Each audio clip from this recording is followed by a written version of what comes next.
Crazy people. The Covington High School student who was the center of a confrontation with a Native American activist back in January is again going after the media. Fresh off the heels of a lawsuit filed last month against the Washington Post, the high schooler is now planning to sue CNN for more than $250 million. Here's his lawyer. CNN was probably more vicious in its direct attacks on Nicholas than the Washington Post. Nicholas Salmon did absolutely nothing wrong. CNN couldn't resist the idea that here's a guy with a young boy with a Make America Great Again cap on. So they go after him. They're out there right away going after this young boy, and they maintain it for at least 2 days. Why didn't they stop and just take an hour and look through the internet and find the truth and then report it? Maybe do that before you report the lies. Maybe do that before you report the lies. Greg, do they have a case, you think? I don't know if they have a case, but the lawsuit is necessary because CNN is incapable of learning. They repeat the same mistakes, which are these divisive efforts to cancel people out. If I were at CNN, if I was Jeff Zucker, I'd sit everybody down and go, do you want to be part of this new trend of, like, basically publicly blacklisting people, ruining their lives? Because if no one had put the brakes on this, that kid's life would have been ruined, and anybody who happened to be a Trump supporter would be next. I mean, consider how this would have turned out if there wasn't other video. CNN never would have taken a breath. They moved on from Covington to Smollett, you know, and they even if you go back a few years, their anti-police narrative, they could have learned from that, but they didn't. You know, and so this banishment craze that they're on, and what they could have done to this kid, even if the lawsuit is, you know, without merit or whatever, maybe it will cause them to sit down and think about it. Just think about, do you want to be part of this mob, of this new trend, or do you want to actually sit back and think about what you're doing? Because it's going to happen to you. Diana, you're shaking your head. I'm nodding. Yes, I'm agreeing. The Washington Post was also sued by the same group before, on behalf of the young man. And the Washington Post published an editorial, an editor's note, I should say, that said we shouldn't have done that. We should have done more reporting. And so they're trying to at least address this so that when it does go in front of the judge, and they might say there is no standing here. And I don't know.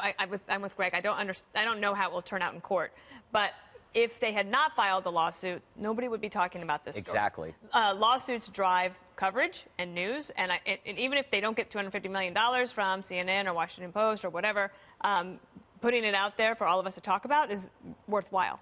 And the money amounts are meant to send a message to media organizations, like your journalists shouldn't be belching bile on social media, part of the mob, when they don't even know it's true. In the lawsuit that was filed against the Washington Post, Jesse, it says that one of the reporters there who worked on the story later retweeted that shortened video, which basically told a story that was not true. Yeah, I'm sure Zucker sent out a few memos telling everybody to check themselves on social media, or else they're going to cost the company a fortune. I've made a few gaffes in my career, and CNN, you know what they do? They point fingers, and they laugh, and they mock. But you know what? At least I'm not responsible for $250 million lawsuit by smearing a minor. You know what? You guys are, not me. Also, CNN's pretty cocky. They're in third place. I think half the country thinks they're fake news. And now they're facing a multi-million-dollar lawsuit. So what they've done now, and to Greg's point, which I think is a great one, they now don't necessarily target popular people, famous people, talented politicians. They go after the little guy. Do you remember the woman that got the Russian bot or whatever, and she answered it, and they cornered her? They go after anonymous people. They unmask random people. Remember the guy that did the funny video on YouTube of the body slam? They put out his personal information. They go after minors. That's who they're really going after, and that's bullying. And they always call out the bullies. They're the bullies. Are the people over there, Juan, so irretrievably stupid that they don't know to take a breath? If you're going to go after a teenager, high school junior, not a public figure, but a private figure with something, if you don't know the whole story, you're just going to lambaste this kid and try and destroy his life.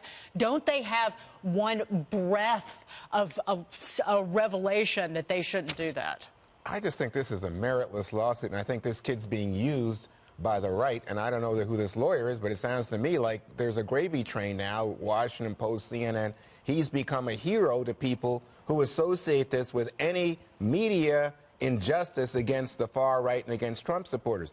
But the key for me is this. I'm sorry, if CNN and all these news organizations did this to me and told a story about me and basically rained hellfire down on me and my family and all of my buddies in school, my backside would be pretty chapped, too, to the tune of, so far, $500 million. No, you wouldn't. I Oh, think, yeah, it would. I tell you what, I think if you felt that way, Dagan, you would say, I want this over, and I want people to know that they were wrong. But then so you'll get that, let me just give me a second. So here's the thing. They didn't create this tape. This tape came from somebody on the internet that the government still doesn't know exactly who they are, but they could have been the Russians, whatever. They're tied to Brazil. That's the source of this tape. And then in this social media age, when the tape gets out there, everybody says, have you seen this tape? And then you get people like CNN and the Washington Post reacting to No, they were spreading it, Greg. That was my point. That we were, real quick, final word. No, I don't know. I just don't believe. I don't think they learn. They don't have any external.